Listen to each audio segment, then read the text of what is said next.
publik harus paham kenapa sih ini pagar laut ini dan sertifikasi laut ini muncul akhir-akhir ini. Ini tidak terlepas dari Undang-Undang Cipta Kerja. Undang-Undang Cipta Kerja memunculkan istilah tanah musnah, tanah yang kehilangan statusnya, nggak jelas lagi. Itu Undang-Undang Cipta Kerja. Nah, Undang-Undang Cipta Kerja ini yang muncul PP yang mengatur tentang pengakuan kembali tanah musnah, ya PP 18/2021. Bang Karni, kenapa mereka tertarik sekali daripada membebaskan lahan, merekayasa agar ada laut? Karena sangat menguntungkan. Di pinggir laut sekarang, di PIK 2 itu dijual, ditawarkan 60 juta per meter. 60 juta rupiah per meter.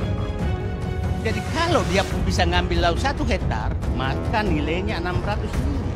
Saya tidak pernah mengkritik komplek-komplek lainnya masih menyatu dengan seluruh masyarakat yang ada secara terbuka. Tapi kalau ada sudah sesuatu dipagar dengan sangat tinggi dan menyingkirkan rakyat, itu yang harus kita tidak boleh. Itu bukan berdasarkan etnis, tapi ini adalah kesetaraan. Terima kasih Bang Karni. Saya ingin memanfaatkan kesempatan ini betul-betul hanya mau fokus terhadap pemagaran laut supaya publik menjadi paham. Saya pikir hari ini kita harus bersyukur bahwa pemerintah hadir agar terhadap ributnya masalah tentang pemagaran laut. Karena itu kalau ini nggak turun, ini akan berlanjut. Saya membuka persoalan ini mulai Juni 2024. Dan saya sudah menyatakan ada pagar laut. Pada saat itu naik kapal saya, kok ada pagar laut. 2 Mei saya sudah tahu bahwa ada pagar laut. Dan saya ribut. Ribut itulah saya dikasih nama macam-macam. Saya gaduh lah, apalah gitu. Pada ributnya saya, karena saya melihat ada sesuatu yang sangat ganjil terjadi. Kok ada pagar di laut. Nah, itu pada saya itu masih 7, sekian kilometer. Bertambah terus. Dan supaya publik paham, ini sangat tidak masuk akal kalau tidak diketahui. Tempat pembongkaran tadi, Bang Karni, itu hanya sekitar 200 meter dari Angkatan Laut. Dari Angkatan Laut Tanjung Pasir. Nah, demikian juga tadi Pulau Cangkir itu dekat semua. Jadi menurut saya ini memang tadi baru negara kembali hadir menertibkan apa yang terjadi. Nah, publik harus paham kenapa sih ini pagar laut ini dan sertifikasi laut ini muncul akhir-akhir ini. Ini tidak terlepas dari Undang-Undang Cipta Kerja. Undang-Undang Cipta Kerja memunculkan istilah tanah musnah, tanah yang kehilangan statusnya, nggak jelas lagi. Itu Undang-Undang Cipta Kerja. Nah, Undang-Undang Cipta Kerja ini yang muncul PP yang mengatur tentang pengakuan kembali tanah musnah, ya PP 18/2021. Nah, sehingga proses munculnya semua itu sekitar 2021 semua. Itu termasuk di Kohot di mana itu muncul semua tuh karena dianggap ada tanah musnah. Persoalannya apakah itu benar tanah musnah atau laut yang diakui tanah musnah? Itu kan persoalannya. Ini persoalannya. Ya, nanti Pak dari BP cek aja itu 2021 semua loh munculnya bersamaan di seluruh desa ini. Nah, jadi kalau publik bertanya curiga, wajar dong curiga bahwa ada pensertifikat laut yang seakan-akan ada giritnya. Ya kan itu kan sangat wajar. Nah, tapi kurang canggih mainnya menurut saya. Di PP tersebut diminta ada permennya. Permennya itu nanti Pak dipaham betul itu sangat detail untuk bahwa itu panjang sekali prosesnya baru boleh diakui bahwa memang ada tanah musnah, tanah yang kehilangan statusnya, abrasi apa segala. Itu panjang prosesnya, itu bisa tahunan. Itu di Permen nomor 17 2021. Nah, itu panjang sekali prosesnya. Nah, ini ke ujung-ujung tahu-tahu sudah muncul sertifikatnya. Dan itu ada timnya, tim lintas kementerian departemen. Dan itu diumumkan harus di media. Dan kita tidak pernah mendengarkan ada pengumuman tentang tanah musnya di Kohot, di Tanara, di mana. Tidak pernah kita tahu. Tahu-tahu muncul sertifikat. Nah, kelihatannya, dan ini yang paling tidak sempurna permainannya ini adalah dia lupa bahwa Menteri Sofyan Djalil menertibkan petunjuk teknis tentang pengakuan tanah musnah tersebut. Ada 3 hal yang dikatakan di situ. 1, bahwa yang boleh diberikan hak hanyalah masyarakat yang ada di tempat itu, tidak boleh nama lain. Dan memang punya sejarah bahwa punya tanah itu. Dan hanya boleh dimanfaatkan, tidak boleh menjadi hak milik, apalagi dialihkan. Nah, pengalihan menjadi HGB itu pengalihan berarti sudah melanggar. Jadi menurut saya terlalu sembrono mainnya kalau mau main mengambil laut itu terlalu sembrono. Jadi karena kita ini tidak bodoh-bodoh amat juga. Nah, Bang Karni, kenapa mereka tertarik sekali daripada membebaskan lahan, merekayasa agar ada laut, kan sangat menguntungkan. Di pinggir laut sekarang, di Pik 2 itu ditawarkan 60 juta per meter. 60 juta rupiah per meter. Jadi kalau dia bisa ngambil laut 1 hektar, maka nilainya 600 miliar harga jualnya. Kalau 1000 hektar, kita bayangkan aja. Nah, jadi ini memang menurut saya kita semua harus berterima kasih bahwa ini terbuka sehingga tidak terjadi perampasan laut oleh kong kali kong antara pengusaha dengan penguasa. Nah, memang yang berat sekali kita begini problemnya. Kalau tadi saya tidak tahu mekanisme apa yang bisa kita gunakan karena begini. Sejarah tanah itu betul-betul seakan-akan hak monopoli BPN. Yang lain tidak, kalau kita di pengadilan tidak ada yang bisa membantah itu kecuali BPN. Jadi kalau BPN sudah main, selesailah masalah. Itu problemnya, Pak. Jadi itu problemnya. Saya pikir ke depan kita harus punya mekanisme bahwa ini jangan satu tangan deh. Karena kalau BPN-nya nakal, maka dia bisa mengarahkan sejarah tanah Said Didu ke sejarah tanah Bang Karni. Bisa. Dan tidak sedikit terjadi seperti itu. Saya punya sertifikatnya, tahu-tahu sejarah tanahnya dianggap pemalsuan, maka masuk penjara lah mereka. Ya, itu Pak. Bukan saya menyatakan ini, tapi ini kita harus, saya orang sangat suka harus transparan sebenarnya. Tapi kalau sudah ada abuse of power, pengumpulan kekuasaan ke satu instansi atau satu orang, itu sangat bahaya.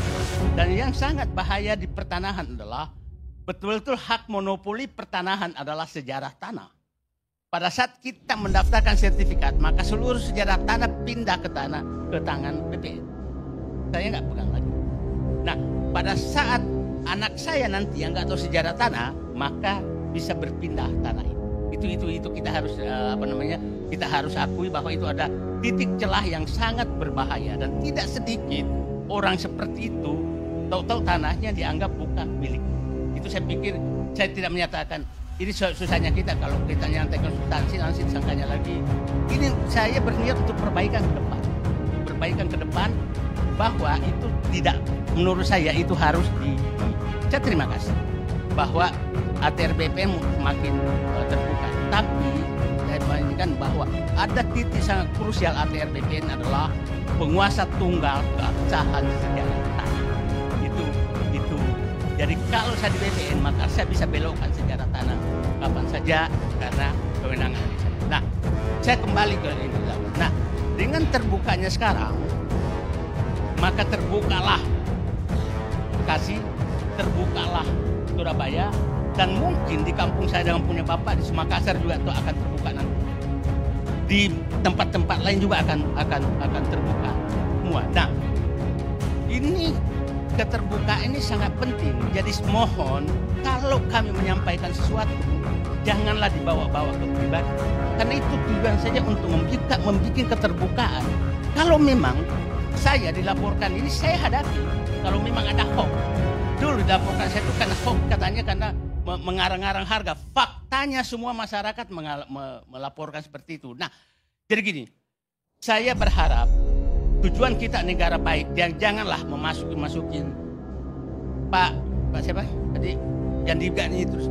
Saya kesempatan ini saya jelaskan, saya tidak pernah menawarkan tanah saya ke siapa. Dan saya tidak punya niat untuk menjual tanah saya. Dan tanah saya itu saya sudah miliki lebih 30 tahun di sana. Jadi jangan masukin dunia pribadi saya. Itu hak pribadi saya. Nah, itu perlu nah, kalau Anda masuk terus itu namanya itu sudah menyerang pribadi. Nah, sekarang saya masuk ke sana. Jadi gini, sekarang saya berharap dengan terbukanya ini semua, mari kita dorong semua untuk membuka supaya semua sampah-sampah di bawah karpet ini terbuka semua. Saya nggak kebayang, Pak. Seperti tadi ada orang yang menyatakan jangan pakai etnis. Saya setuju. Tapi jangan juga ada etnis yang hidup eksklusif, yang menyingkirkan etnis lain, tapi kita berlindung bahwa pakai etnis. Itu juga harus. Jadi jangan antara ucapan dengan perbuatan itu harus sama. Saya setuju. Tapi jangan, saya tidak pernah mengkritik komplek-komplek lainnya masih menyatu dengan seluruh masyarakat yang ada secara terbuka. Tapi kalau ada sudah sesuatu dipagar dengan sangat tinggi dan menyingkirkan rakyat, itu yang harus kita tidak boleh. Itu bukan berdasarkan etnis, tapi ini adalah kesetaraan. Itu yang harus kita inikan. Oke, saya kembali ke masalah ini. Bang, karena saya tadi seharian 2 jam di bawah laut berenang untuk mengetahui betul apakah bisa dicabut, dan saya hampir 2 jam dapat 1 batang pun nggak bisa nyabut. Dan saya menyaksikan betul bahwa ini kelihatannya memang itu. Jadi gini, kalau kita lihat peta yang ada, sangat tidak masuk akal bahwa ada Girik itu luasnya sama. Dari situ aja udah ini pasti nggak masuk akal ya kan, Bapak orang BPN nggak mungkin lah ada masa di Kohot itu kalau dicek itu kan 1,419 hektar satu kotak ya kan Pak. Intinya ini pasti ada yang bikin. Jadi menurut saya biarkanlah, kita sepakat semua, biarkanlah hukum ini berjalan, dan saya berharap dari BPR BTN ini udah, kalau memang ada harus korban demi perbaikan nggak apa-apa, supaya kita bisa bongkar semua permainan-permainan mulai dari desa sampai ke atas. Kita gunakan ini untuk memperbaiki bangsa ke depan. Jangan ada yang menutup-nutupi, biarkan saja hukum berlanjut. Dan saya pikir pernyataan Presiden Prabowo tadi sudah sangat-sangat tegas. Sangat-sangat tegas yang menyatakan meminta Kapolri dan yang terkait melakukan penertiban terhadap lahan termasuk yang sedang terjadi pantai, menjamurkan hutan dan lain-lain. Jadi saya pikir apabila seluruh Menteri Prabowo melakukan itu, dan saya baru pertama kali mendengarkan seorang presiden tegas melakukan itu. Dari mulai dulu, ini Pak Prabowo yang berani masuk kepada masalah penertiban penguasaan lahan. Dan karena ini persoalan yang sangat krusial. Bang Karni, pemirsa semua paham bahwa data saya ada 5 provinsi itu luas tanah, luas penguasaan tanah oleh konglomerat dan oligarki sudah lebih luas dari provinsi. Dan kalau Pak Prabowo Presiden bisa menertibkan ini, maka di provinsi itu akan punya tanah lagi rakyat. Sekarang ibaratnya tanah di situ, rakyat di situ nggak punya tanah, semuanya dikuasai orang. Nah, jadi saya pikir saatnya ATR BPN betul-betul, karena Presiden sangat tegas untuk penertiban. Mungkin kalau Pak Jokowi kemarin adalah penertiban sertifikat, maka mungkin ATR BPN motonya sekarang adalah penertiban penguasaan tanah. Itu saya pikir sangat-sangat penting, karena saya pikir tanah ini kenapa sih Pak sangat penting. Coba kita bayangkan di wilayah yang hanya tidak sampai 1 jam dari Jakarta terjadi kasus seperti ini.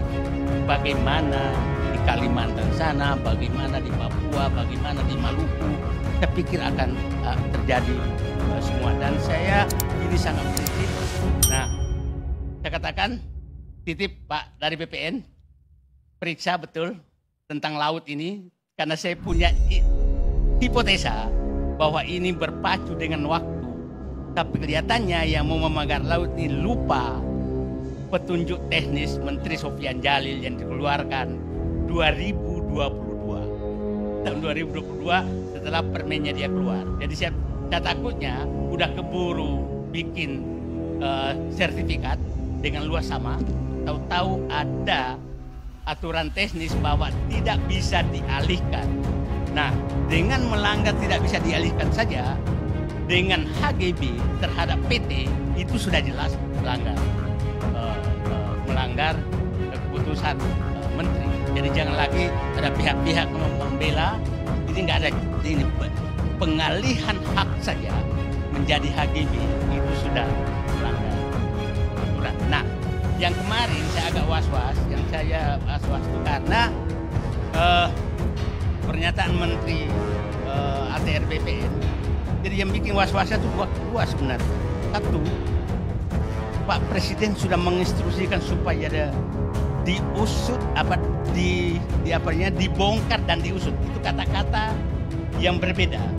Kan memang kan dua kata-kata Pak Presiden itu pagar laut agar dibongkar dan diusut. Yang saya takutnya hanya dibongkar, tidak diusut. Ya.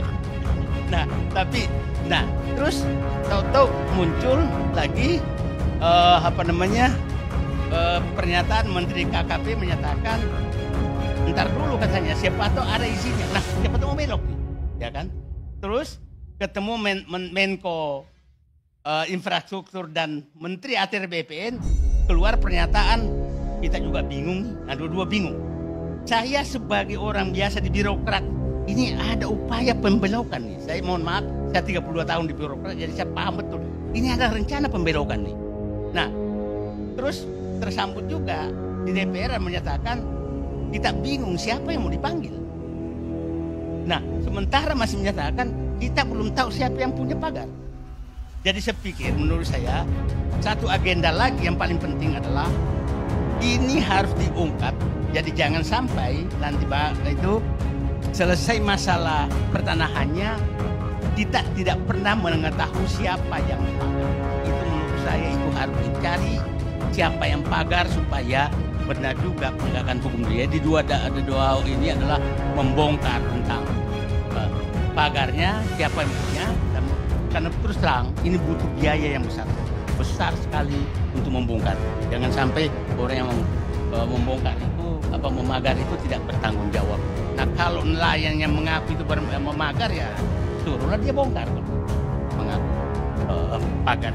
Jadi itu saya pikir, Bang Karni, saya hari ini agak happy bahwa rencana besar untuk menguasai laut lewat Undang-Undang Cipta Kerja PP nomor 18 tahun 2021 itu kelihatannya bisa kita halangi karena terbukanya kasus ini. Jadi jangan ada yang merasa ini demi negara ke depan, agar semua orang taat kepada aturan yang ada. Tidak ada orang mereka bisa mengatur semua. Dan saya titip ke ATR BPN, betul-betul Pak, ini pertarungan integritas dan nama baik ATR BPN. Nggak usahlah takut-takut. Kalau memang ada yang salah, bongkar aja. Kalau ada aparat di Pemda juga terlibat, bongkar semua. Saatnya kita, mumpung presidennya sangat mendukung.